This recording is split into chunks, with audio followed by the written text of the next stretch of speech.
आज के क्लास में हम लोग सीखेंगे समकोण त्रिभुज।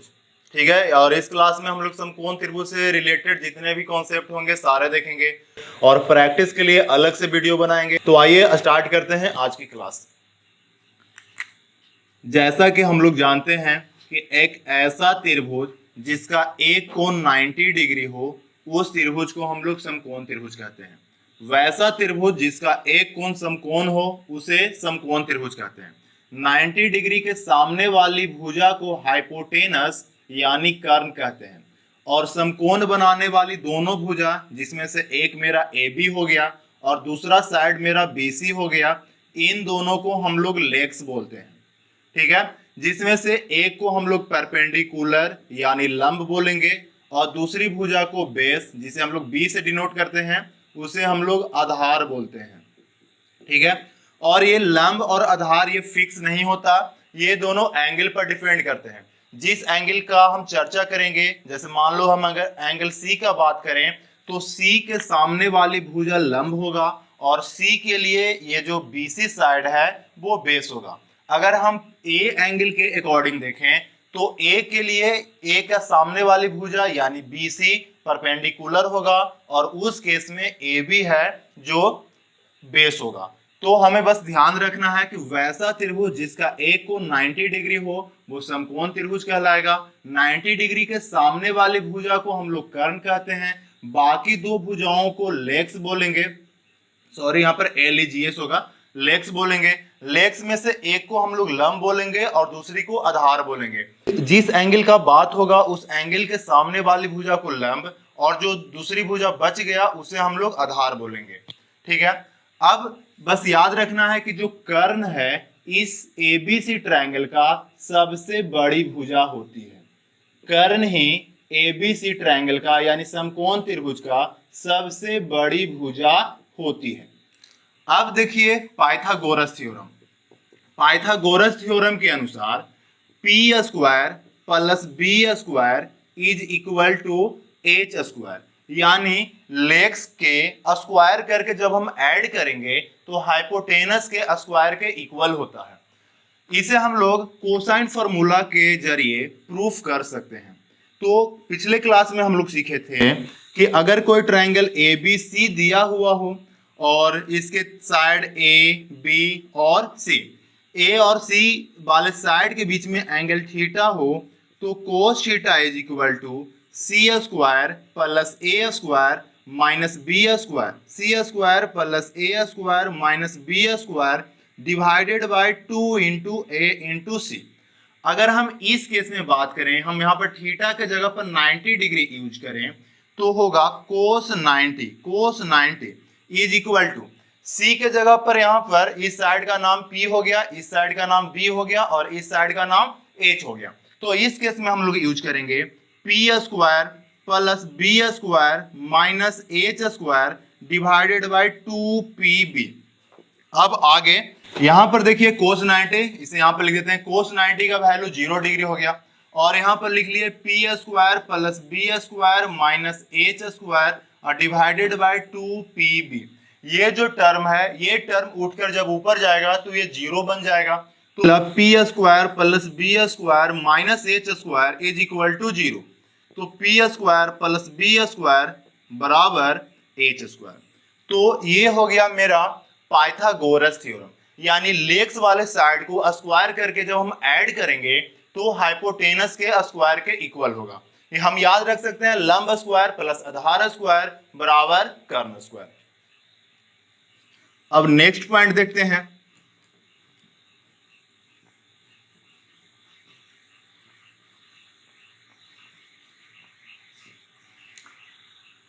नेक्स्ट पॉइंट में हम लोग ट्रिपलेट के बारे में जानते हैं। जैसे कि यहां पर पाइथागोरस थ्योरम के अनुसार p² plus b² is equal to h², यानी दो भुजाओं के वर्ग करके जब हम ऐड करेंगे तो हाइपोटेनस के वर्ग के इक्वल होगा। अब यहाँ पर ट्रिपलेट क्या है, तो वैसा 3 संख्या जिसे स्क्वायर करके, 3 में से वैसा 2 संख्या जिसे स्क्वायर करके ऐड करें तो तीसरे के स्क्वायर के बराबर हो जाए। जैसे 3, 4 और 5। 3 का स्क्वायर 9, 4 का स्क्वायर 16 और 5 का स्क्वायर 25। अगर हम इन दोनों को ऐड करें तो 25 के बराबर होगा। तो इस केस में 3 4 5 एक ट्रिपलेट होगा। अगर इन 3 4 5 में इन सभी संख्या में 2 से मल्टीप्लाई करेंगे तो 3 में जब 2 से मल्टीप्लाई किए 6, 4 में 2 से मल्टीप्लाई किए 8 और 5 में 2 से मल्टीप्लाई करेंगे 10। तो ये भी आपस में एक ट्रिपलेट होगा। चेक करना हो तो इस तरह से चेक करेंगे कि 6 का स्क्वायर 36, 8 का स्क्वायर 64 और 10 का स्क्वायर 100।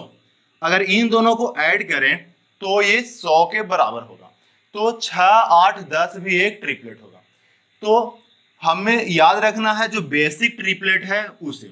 अगर हम इसमें 2 के बजाय अगर हम 1/2 से मल्टीप्लाई करें तो भी ये एक ट्रिपलेट फॉर्म करेगा, जैसे 3/2, 4/2 और 5/2।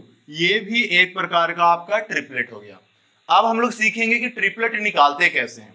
तो ट्रिपलेट के लिए जो बेसिक स्ट्रक्चर होता है वो आपका होगा m square minus 1 2m and m square plus 1, जिसमें आपका लेक्स हो गया 2m, m स्क्वायर माइनस 1 और m स्क्वायर प्लस 1। ये जो m स्क्वायर प्लस 1 है वो हाइपोटेनस हो गया, और बाकी जो दो साइड जिसमें एक b हो सकता है और दूसरा मेरा p हो सकता है। अब हम m का वैल्यू चेंज करेंगे तो मुझे अलग अलग प्रकार का ट्रिपलेट फॉर्म होता दिखेगा। जैसे अगर हम m के जगह पर 1 पुट करें तो m के जगह पर 1 पुट करने से ये वाला साइड 0 हो गया, और 0 होने के कारण ये तो ट्रिपलेट ही फॉर्म नहीं करेगा, तो m का वैल्यू 0 हम नहीं लेंगे। अगर m के जगह पर हम 2 रख लें तो 2 रखेंगे तो m के जगह पर यहाँ पर 2 रखो तो एक साइड मेरा 4 हो गया, दूसरा तो 2 का स्क्वायर माइनस 1 यानी 3, और ये होगा 2 का स्क्वायर प्लस 1 यानी 5, यानी एक मेरा ट्रिपलेट बन गया 4 3 5। उसी तरह से जब m का वैल्यू अगर हम 3 रखें तो 3 रखने पर मुझे मिलेगा 3 दूना 6, 3 3 9, 9 घटाओ 1 8, 3 3 9, 9 जोड़ 1 10। तो ये एक मेरा दूसरा ट्रिपलेट बन गया। उसी तरह से और आगे हम लोग देखते हैं, जब m के जगह पर 4 रखा जाए तो 4 रखने से 4 दूना 8, 4 चौक 16, 16 में से 1 गया 15, 4 चौक 16, 16 प्लस 1 17।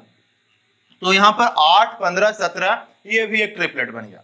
कुछ भी m का वैल्यू रख सकते हैं, जैसे m के जगह पर हम अगर 10 रख लें तो क्या होगा, तो 10 दूना 20, 10 दहा 100, 100 घटाओ 1 99, और 10 दहा 100, 100 प्लस 1 101। तो ये भी आपका एक ट्रिपलेट हो गया। और एग्जांपल लें तो m के जगह पर हम 7 रख लिए तो 7 दूना 14, 7 7 49 में से 1 गया तो ये 48, और 7 7 49 और 1 50, यानी 14 48 50। ये भी आपको एक ट्रिपलेट बन गया। तो आपको बेसिक ट्रिपलेट याद रखना है जिससे क्वेश्चन को करने में आसानी हो और हम जल्दी से कर सकें। अब हम दूसरा मेथड देखेंगे कि ट्रिपलेट हम कैसे निकालेंगे। ठीक है, तो आइए उसे समझते हैं।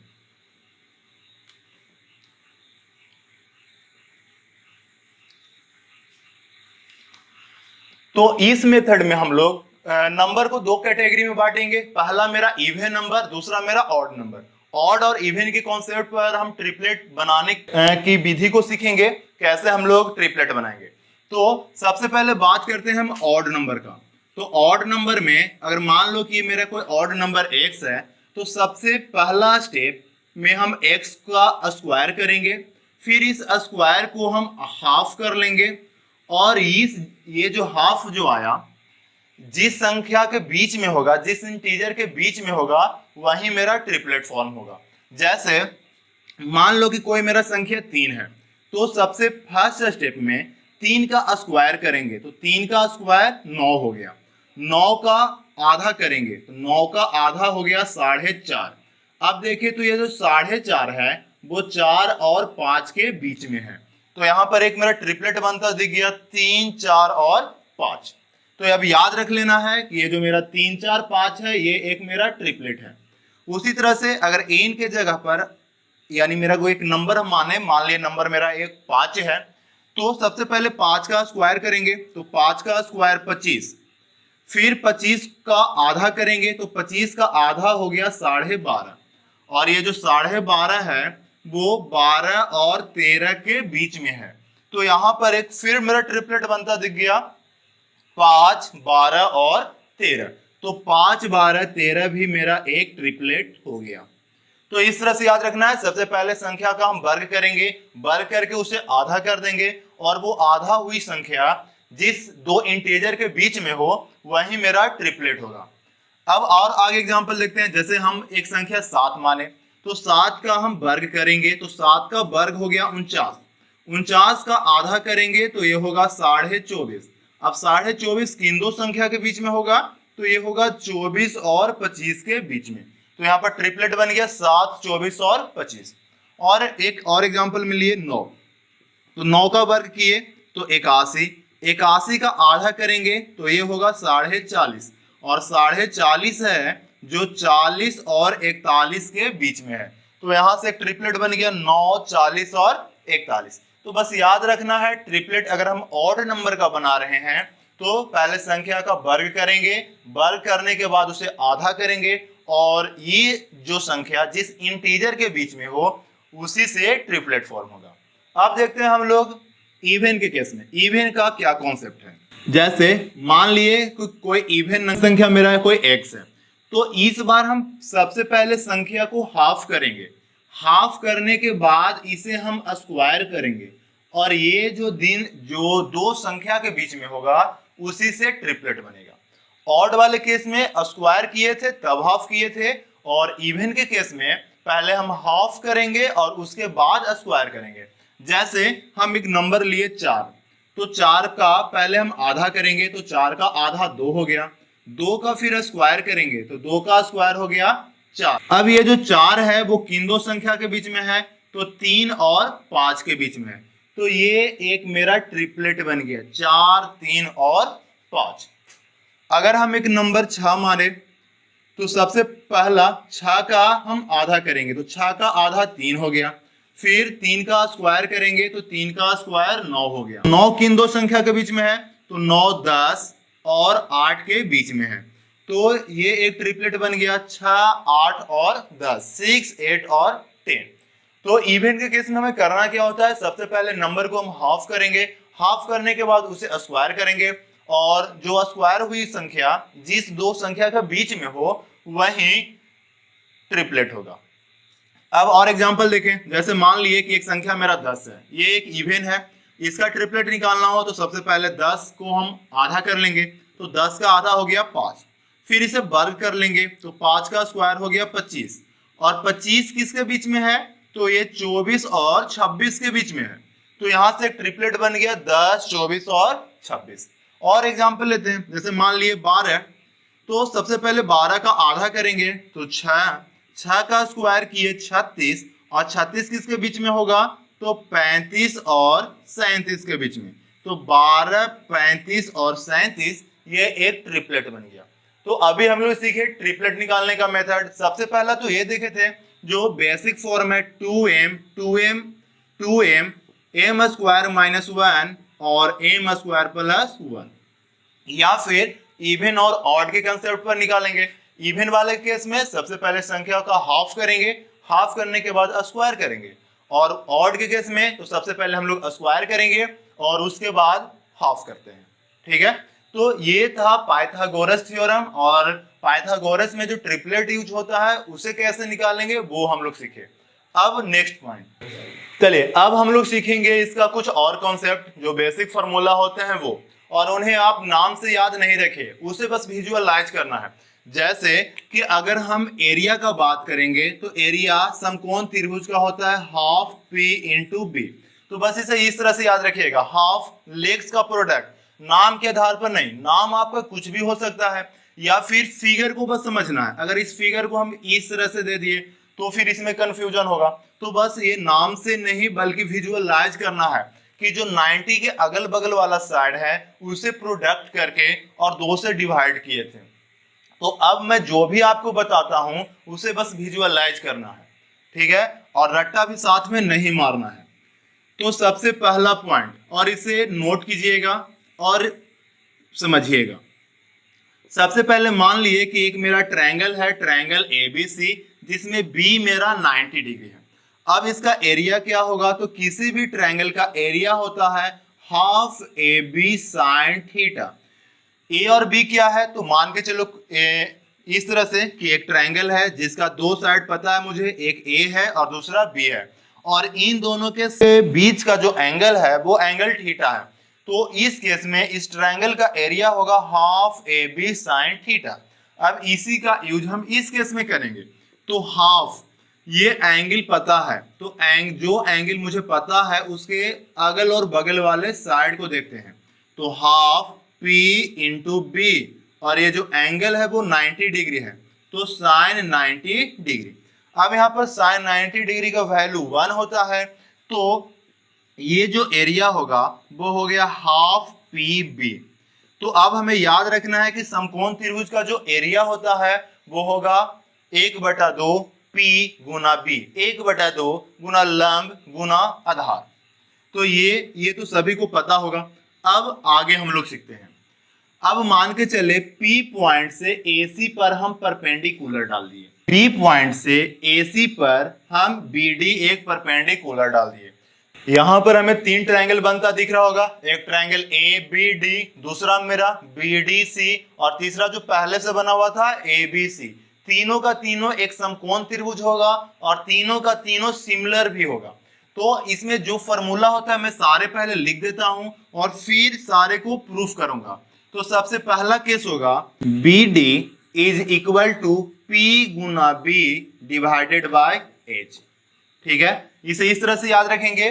जो मेरा ये BD है, जो परपेंडिकुलर हम ड्रा किए, इसमें इंक डाल देना, जो हम परपेंडिकुलर ड्रा किए उसका लेंथ क्या होगा, तो P गुना B divided by H। Visualise करना है, ये नहीं कि याद रखेंगे हम AB गुना BC बटा AC।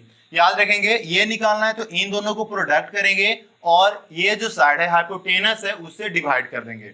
सेकंड फार्मूला, अगर हमें AD निकालना हो, अगर हमें ये AD का लेंथ निकालना हो, तो AD बराबर होगा P square divided by H, P square divided by H। तो ये इस तरह से याद रखेंगे कि अगर ये वाला पार्ट निकालना है हमें, तो इसका स्क्वायर करेंगे और H से डिवाइड करेंगे। उसी तरह से अगर हमें CD निकालना हो, CD कहने का मतलब ये पार्ट निकालना हो, तो इस बेस का स्क्वायर करेंगे और H से डिवाइड करेंगे, यानी B स्क्वायर बटा H। फिर और हम याद रखेंगे BD स्क्वायर कहने का मतलब कि ये जो परपेंडिकुलर है उसका स्क्वायर क्या होगा, तो उसका स्क्वायर होगा AD गुना CD, यानी इन दोनों पार्ट का जो गुणनफल होगा, AD और CD का जो गुणनफल होगा इस BD के स्क्वायर के इक्वल होगा। ठीक है, फिर और याद हम रखेंगे कि इन दोनों पार्ट का रेशियो क्या होगा, तो AD बटा DC बराबर, अब देखो यहां पर हम निकाले थे AD का वैल्यू P स्क्वायर बटा H और CD का वैल्यू B स्क्वायर बटा H। तो यहां पर लिख लिए P स्क्वायर बटा H divided by B square बटा H। H से H कैंसिल हो जाएगा, तो P स्क्वायर बटा B स्क्वायर। तो बस हमें याद इस तरह से रखना है कि AD अनुपात DC बराबर P स्क्वायर बटा B स्क्वायर। तो ये फॉर्मूला हो गया, इसी को याद रखना था। सबसे पहला अगर हमें ये निकालना है तो P गुना B बटा H, अगर ये निकालना हो तो P स्क्वायर बटा H, ये निकालना हो तो B स्क्वायर बटा H। इन दोनों का गुणनफल तो इसके स्क्वायर के बराबर होगा, इन दोनों का रेशियो इन दोनों के स्क्वायर के अनुपात में होगा। तो ये हम लोग फॉर्मूला देख लिए, बस इसे विजुअलाइज करना है, नाम से आपको याद नहीं रखना है। अब इन सब का हम लोग प्रूफ देखते हैं। चलिए, तो अभी हम लोग सीखे थे कि जो ट्रायंगल का जो एरिया होगा वो एरिया होगा half P into b, half P into b. अगर हम AC को बेस माने तो उसके लिए ये जो BD है वो अल्टीट्यूड का काम करेगा, और किसी भी ट्रायंगल का एरिया होता है half base into height.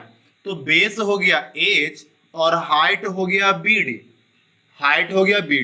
Half से हाफ कैंसिल हो गया, और ये जो BD है BD is equal to PB divided by H। तो ये जो फॉर्मूला है इसे हम लोग इस तरह से याद रखेंगे कि बी डी बराबर पी गुना बी बटा एच। ठीक है, अब नेक्स्ट फॉर्मूले को प्रूफ करते हैं। अब यहां पर देखना, सपोज कि ये वाला एंगल है मेरा थीटा, तो ये थीटा है, ये 90 है, तो ये जो एंगल है वो होगा 90 माइनस थीटा। अब इस ट्रायंगल में देखें, ट्रायंगल ए बी डी, ये 90 माइनस थीटा, ये 90, तो ये एंगल हो गया थीटा।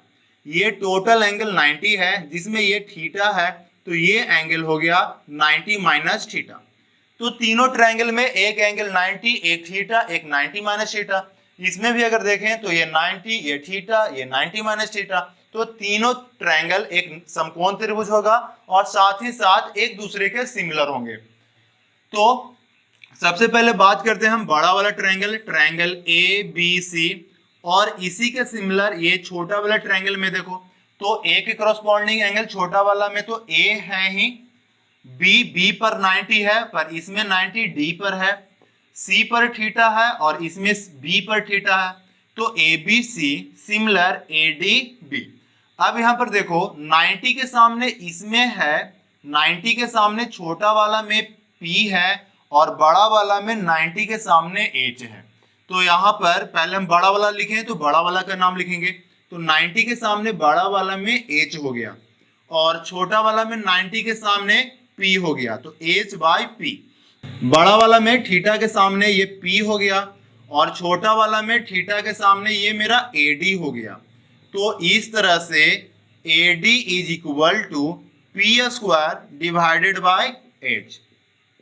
तो इस तरह से हम याद रखेंगे कि ये जो AD है वो P square divided by H होता है। अब नेक्स्ट पॉइंट, अब हम बड़े वाला ट्रायंगल और ये छोटे वाले ट्रायंगल में चलते हैं। तो बड़ा वाला ट्रायंगल ABC और छोटा ट्रायंगल BDC। बड़ा वाला में A पर 90 माइनस थीटा है, तो इस छोटे वाले में ये जो एंगल है वो 90 माइनस थीटा है, तो A के करस्पॉन्डिंग एंगल इसमें B मिला, B पर 90 है, इसमें मेरा D पर 90 है और C पर थीटा है और यहाँ पर C पर ही थीटा है, तो ABC triangle ABC similar triangle BDC। फिर अगर बड़े वाले में देखें तो बड़ा वाला में 90 के सामने ये मेरा H है और छोटा वाला में 90 के सामने मेरा B है, तो B square is equal to H into CD। तो यहां से CD का वैल्यू आ गया B square divided by H। तो इस तरह से हम याद रख सकते हैं कि अगर ये CD निकालना है तो B का स्क्वायर करेंगे और H से डिवाइड कर देंगे। तो इस तरह से इसे भी हम लोग प्रूफ किए। अब नेक्स्ट पॉइंट देखना, अब हम दोनों छोटा वाला ट्रायंगल में चलेंगे। तो एक छोटा ट्रायंगल हम लिए, ट्रायंगल ADB। अब इसके सिमिलर ये छोटा वाला में देखें तो A पर 90 माइनस थीटा और छोटा वाला में B पर है 90 माइनस थीटा, तो ये B हो गया। D पर 90 इसमें, तो इसमें भी D पर ही 90 है और B पर यहाँ पर थीटा है और यहाँ थीटा C पर है, तो triangle ADB similar triangle BDC।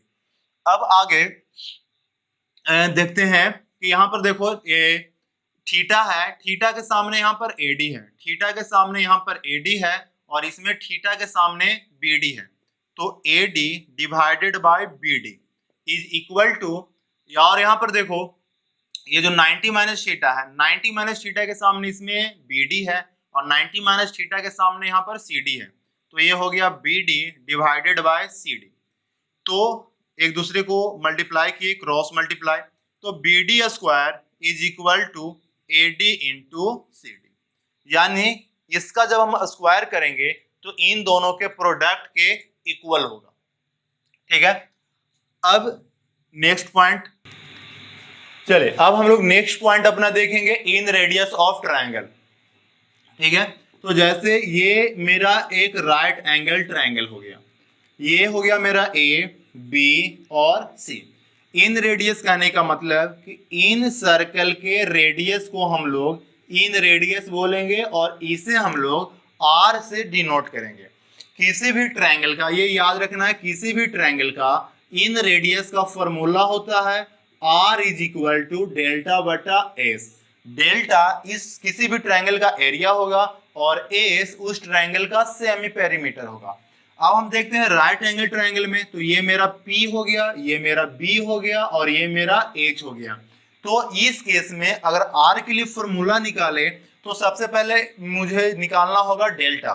तो इस राइट एंगल ट्रायंगल का डेल्टा होगा हाफ P इंटू बी, और एस तो सेमी पेरीमीटर कहने का मतलब कि तीनों भुजाओं का योग यानी P plus B plus H divided by 2। तो यहां पर यही यूज करेंगे हम लोग, P plus B plus H divided by 2। ये 2 से 2 कैंसिल हो गया। अब इसी को आगे हम लोग लिखेंगे तो इस तरह से PB divided bye P plus B plus H। अब हम ऊपर नीचे मल्टीप्लाई कर दिए P plus B minus H, P plus B minus H से। तो नीचे में इसे हम A मान लिए, इसे B मान लिए, ये मेरा A हो गया और ये मेरा B हो गया, यानी A plus B A minus B। अब ये याद रखना होगा A plus B into A minus B is equal to A square minus B square. तो P प्लस B का होल स्क्वायर होगा, यानी P square plus B square plus 2PB minus B square. तो माइनस B स्क्वायर का मतलब minus H square. ऊपर में हो गया PB into P plus B minus H। अब पाइथागोरस थ्योरम के अनुसार P square plus B square is equal to H square. तो ये मेरा H स्क्वायर है, यहाँ पर H स्क्वायर, तो H स्क्वायर से H स्क्वायर कैंसिल। तो ऊपर में P plus B minus H into PB और नीचे में बचा 2PB, फिर PB से PB कैंसिल, तो बचेगा P plus B minus H divided by 2। और ये हो गया राइट एंगल ट्रायंगल के इन रेडियस का फॉर्मूला। तो इस फॉर्मूले को हम लोग इस तरह से याद रखेंगे, अगर हमें ये त्रिज्या निकालना हो, R का वैल्यू निकालना हो, तो लेग्स को ऐड कर देंगे, P और B को ऐड करेंगे, H को माइनस कर देंगे और 2 से डिवाइड कर देंगे, तो इस ट्रायंगल का इन रेडियस निकल जाएगा P plus B minus H divided by 2। ठीक है, चलिए अब नेक्स्ट पॉइंट हम लोग सर्कम रेडियस का फॉर्मूला देखते हैं। चलिए तो देखते हैं सर्कम रेडियस। तो सर्कम रेडियस होता क्या है, तो वैसा सर्कल जो किसी ट्रायंगल के बाहर में स्थित हो, ट्रायंगल को बाहर से घेरता हो, उसे हम लोग सर्कम सर्कल कहते हैं, और उस सर्कल के रेडियस को हम सर्कम रेडियस कहेंगे और उसे कैपिटल R से डिनोट करते हैं। किसी भी ट्रायंगल में R का वैल्यू होगा ABC अपॉन 4 डेल्टा। ABC क्या है, तो ABC ट्रायंगल का साइड हो जाएगा और डेल्टा इस ट्रायंगल का एरिया हो जाएगा। अगर हम राइट एंगल ट्रायंगल के लिए बात करें तो यहाँ पर इसका एक साइड P हो गया, एक साइड B हो गया और एक साइड H हो गया, और यहाँ पर ये 90 डिग्री। तो इस केस में R बराबर तीनों भुजाओं का मल्टीप्लाई करना होगा, यानी P into B into H divide करेंगे 4 गुना डेल्टा से यानी एरिया से, और इस ट्रायंगल का एरिया होगा half P into B। PB से PB कैंसिल हो गया, 2 दूना 4 ये कैंसिल हो गया, तो R का वैल्यू हो गया H बाय 2। R का वैल्यू हो गया H बाय 2। तो राइट एंगल ट्रायंगल के केस में याद रखना होगा कि जो मेरा इसका सर्कम रेडियस है, यानी ये जो ट्रायंगल है, ये जो ट्रायंगल इस हाइपोटेनस का हाफ होगा और ये स्थित कहां पर होगा, तो इसी के मिडिल पॉइंट पर, और इसे हम लोग O से डिनोट करेंगे। तो इस केस में याद रखना है कि ये जो तीनों लाइन एक दूसरे के इक्वल होगा, यानी अगर हम इसे इस तरह से लिखें, ये मेरा A, ये मेरा B, ये मेरा C, ये P, ये B, यहां पर ये D। ठीक है, तो AD is equal to BD is equal to CD बराबर हाइपोटेनस का हाफ।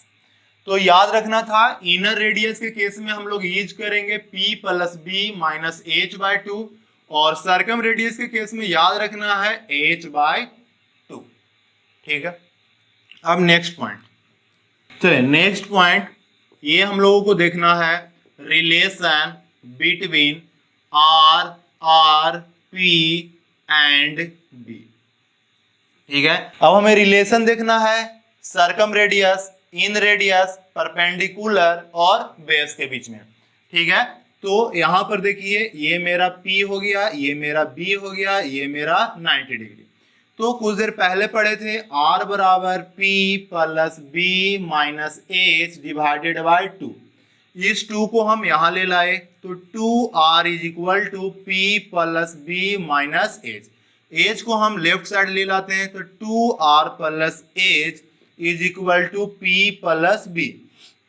कुछ देर पहले पढ़े थे कि जो मेरा कैपिटल R होता है वो हाइपोटेनस का हाफ होगा, तो हाइपोटेनस सरकम रेडियस का डबल होता है। तो इस H के स्थान पर हम लोग पुट करेंगे 2R, तो 2R plus 2 into capital R plus P plus B। तो R plus R is equal to P plus B। तो इसे हमें इस तरह से विजुअलाइज करना है कि परपेंडिकुलर और बेस का जो सम है दोनों रेडियस के सम का डबल होता है। परपेंडिकुलर और बेस का सम दोनों रेडियस के सम का डबल होता है। तो इस बात को याद रख लेना है, R 2 into R plus R is equal to P plus B। अब नेक्स्ट पॉइंट की ओर, अब हम लोग रिलेशन देखेंगे डेल्टा में, एस में और आर में। ठीक है, राइट एंगल ट्रायंगल का डेल्टा, सेमी पेरीमीटर। ठीक है, तो ये हो गया मेरा एक right angle triangle, triangle A B C. C के सामने मेरा परपेंडिकुलर है, ए के सामने ये जो साइड है बी सी, ये बी हो गया और ये मेरा एच हो गया।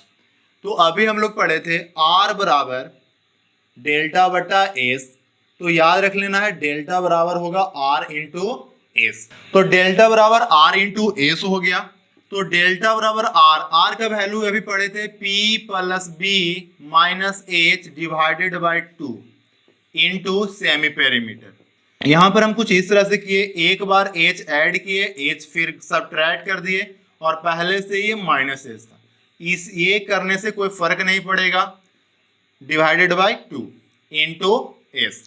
अब आगे लेकिन ऐड करने से क्या हुआ कि यहां पर देखो तो ये P plus B plus H minus 2H divided by 2 into S।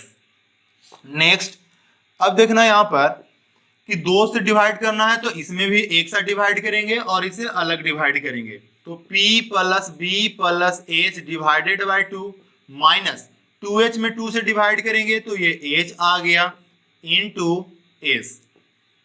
ठीक है, तो यहां पर ये जो वैल्यू है ये वाला वैल्यू हो गया S semi perimeter minus H, H के जगह पर हम लोग रख सकते हैं 2R इंटू एस। तो इस तरह से याद रख सकते हैं हम लोग डेल्टा बराबर S minus 2R into S.